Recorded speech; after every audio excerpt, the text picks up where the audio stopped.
অন্তর্বর্তীকালীন সরকারের প্রধান উপদেষ্টাকে নিয়ে বিতর্কিত ফেসবুক পোস্ট ও ছাত্র আন্দোলনের প্রথম শহীদ আবু সাঈদকে সন্ত্রাসী আখ্যা দেয়া বিতর্কিত নির্বাহী ম্যাজিস্ট্রেট তাপসী তাবাসসুম উর্মিকে সাময়িক বরখাস্ত করেছে জনপ্রশাসন মন্ত্রণালয়।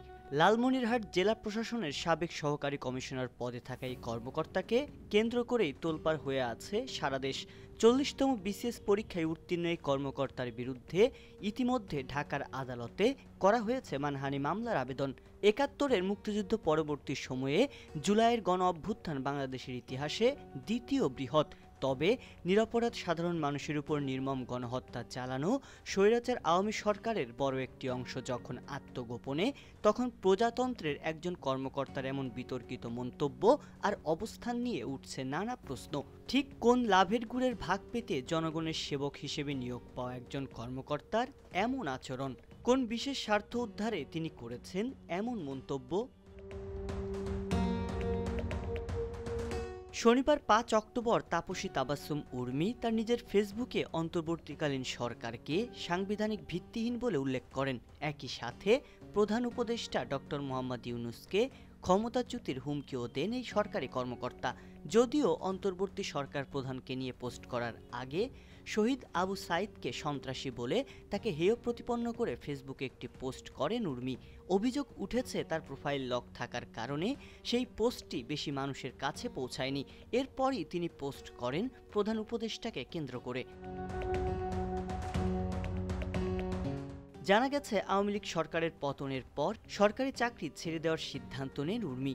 দেশ ছেড়ে বিদেশে যাওয়ার উদ্দেশ্যে ১ সেপ্টেম্বর রংপুরের বিভাগীয় কমিশনার থেকে পাসপোর্টের জন্য এনওসি নেন তিনি। সম্প্রতি উচ্চশিক্ষার জন্য নানান তথ্য পেতে একটি ফেসবুক গ্রুপেও যুক্ত হতে দেখা যায় তাকে। সব মিলিয়ে অনেকেই ধারণা করছেন দ্রুত চাকরি থেকে বের হওয়ার পাশাপাশি বাইরে ভিসা পাওয়া কিংবা প্রয়োজনে অ্যাসাইলাম পাওয়ার সম্ভাবনা তৈরি করতে উর্মিকে একটু ভিন্ন পথেই হাঁটতে হয়েছে। একজন সরকারি কর্মকর্তা হয়ে সরকারের বিরুদ্ধে যে কোনো ধরনের মিথ্যাচার, বানোয়াট কটূক্তি সরকারি চাকরির আচরণবিধির লঙ্ঘন বলে মনে করছেন সংশ্লিষ্টরা। সরকারি চাকরিজীবীদেরকে ৭৯-এর কন্ডাক্ট রুল অনুযায়ী আচরণ করতে হয়। সেখানে সরকারের এমন সমালোচনা করা যাবে না যেখানে জনগণের সঙ্গে সরকারের সম্পর্ককে প্রভাবিত করতে পারে। নির্বাহী ম্যাজিস্ট্রেট তাপসী তাবাসসুম উর্মির ফেসবুকে ছাত্র জনতার গণ অভ্যুত্থানে ক্ষমতাচ্যুত হাসিনা সরকারের পক্ষে অবস্থান নিয়ে বেশ কিছু স্ট্যাটাস মিলেছে। তাছাড়া তিনি আওয়ামী লীগের পক্ষেও শক্ত অবস্থান নিয়ে বেশ কিছু স্ট্যাটাস দিয়েছেন।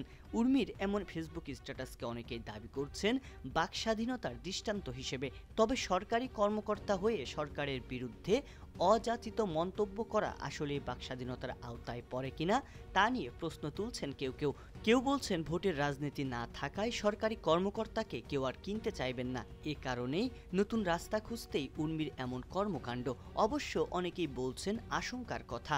২ মাস অতিবাহিত হওয়ার মাথায় গণহত্যার অস্বীকার কিংবা সরকারকে অস্থিতিশীল পরিস্থিতিতে ফেলার এমন চেষ্টা ৬ মাস পর ঠিক কোন অবস্থাতে যাবে? সংবাদ, ফিচার ও অনুষ্ঠানের জন্য ভিজিট করুন সংবাদ প্রকাশের ওয়েবসাইট এবং যুক্ত থাকুন ফেসবুক পেজ ও ইউটিউব চ্যানেলের সঙ্গে।